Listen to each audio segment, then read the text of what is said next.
नमस्कार दोस्तों, कैसे हैं आप। आशा करता हूँ आप खुश और खुशहाल होंगे। मैं आपको कहानियाँ सुनाता हूँ। यदि आप मेरे चैनल पर नए हैं, कृपया लाइक, सब्सक्राइब और शेयर करना न भूले। तो आइए चलते हैं एक नई कहानी की ओर। कुछ पैसों की जरूरत है। नालायक बेटा। बेटा, हमारा एक्सीडेंट हो गया है। मुझे तो ज्यादा चोट नहीं आई, लेकिन तेरी माँ की हालत गंभीर है। कुछ पैसों की जरूरत है और तेरी माँ को खून भी देना है। 62 साल के माधव जी ने अपने बड़े बेटे से फोन पर कहा, पापा, मैं बहुत व्यस्त हूँ। आजकल मेरा आना नहीं हो सकेगा। मुझे विदेश में नौकरी का पैकेज मिला है, तो उसी की तैयारी कर रहा हूँ। आपका भी तो यही सपना था ना, इसलिए हाथ भी तंग चल रहा है। पैसे की व्यवस्था कर लीजिए, मैं बाद में दे दूंगा। उनके बड़े इंजीनियर बेटे ने जवाब दिया। उन्होंने अपने दूसरे डॉक्टर बेटे को फोन किया, तो उसने भी आने से मना कर दिया। उसे अपनी ससुराल में शादी में जाना था। हाँ, इतना जरूर कहा कि पैसों की चिंता मत कीजिए, मैं भिजवा दूंगा। यह अलग बात है कि उसने कभी पैसे नहीं भिजवाए। उन्होंने मायूसी से फोन रख दिया। अब उस नालायक को फोन करके क्या फायदा, जब ये दो लायक बेटे कुछ नहीं कर रहे, तो वो नालायक क्या कर लेगा। उन्होंने सोचा और बोझिल कदमों से अस्पताल में पत्नी के पास पहुँचे और कुर्सी पर ढेर हो गए। पुरानी बातें याद आने लगी। माधव राय जी स्कूल में शिक्षक थे। उनके 3 बेटे और 1 बेटी थी। बड़ा इंजीनियर और मंझला डॉक्टर था। दोनों की शादी बड़े घराने में हुई थी और अपनी पत्नियों के साथ अलग अलग शहरों में रहते थे। बेटी की शादी भी उन्होंने खूब धूमधाम से की थी। सबसे छोटा बेटा पढ़ाई में ध्यान नहीं लगा पाया था। 11वीं के बाद उसने पढ़ाई छोड़ दी और घर में ही रहने लगा। कहता था, मुझे नौकरी नहीं करनी, अपने माता पिता की सेवा करनी है। इसी बात पर मास्टर साहब उससे बहुत नाराज रहते थे। उन्होंने उसका नाम ही नालायक रख दिया था।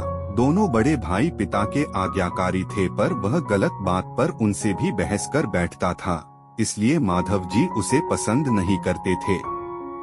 जब माधव जी रिटायर हुए तो जमा पूंजी कुछ भी नहीं थी। सारी बचत दोनों बच्चों की उच्च शिक्षा और बेटी की शादी में खर्च हो गई थी। शहर में एक घर, थोड़ी जमीन और गांव में थोड़ी सी जमीन थी। घर का खर्च उनकी पेंशन से चल रहा था। माधव जी को जब लगा कि छोटा सुधरने वाला नहीं, तो उन्होंने बंटवारा कर दिया और उसके हिस्से की जमीन उसे देकर उसे गांव में ही रहने भेज दिया।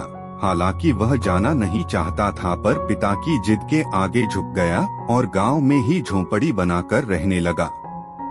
माधव जी सबसे अपने दोनों होनहार और लायक बेटों की बड़ाई किया करते। उनका सीना गर्व से चौड़ा हो जाता था, पर उस नालायक का नाम भी नहीं लेते थे।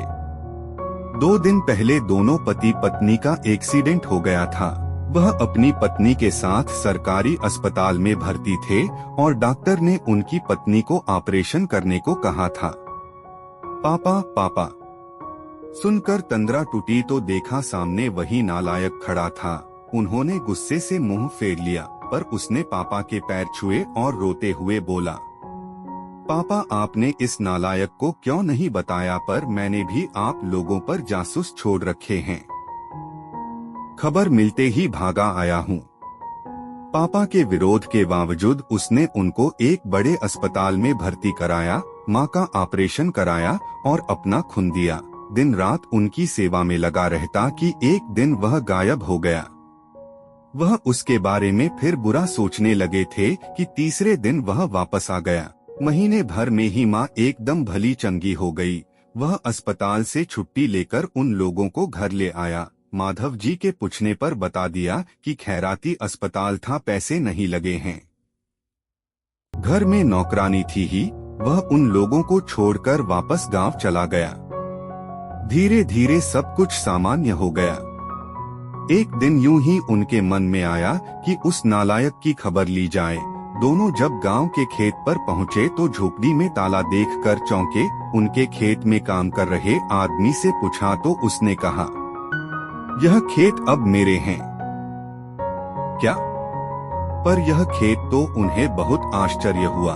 हाँ, उसकी माँ की तबीयत बहुत खराब थी, उसके पास पैसे नहीं थे तो उसने अपने सारे खेत बेच दिए। वह रोजी रोटी की तलाश में दूसरे शहर चला गया है। बस यह झोपड़ी उसके पास रह गई है, यह रही उसकी चाबी, उस आदमी ने कहा।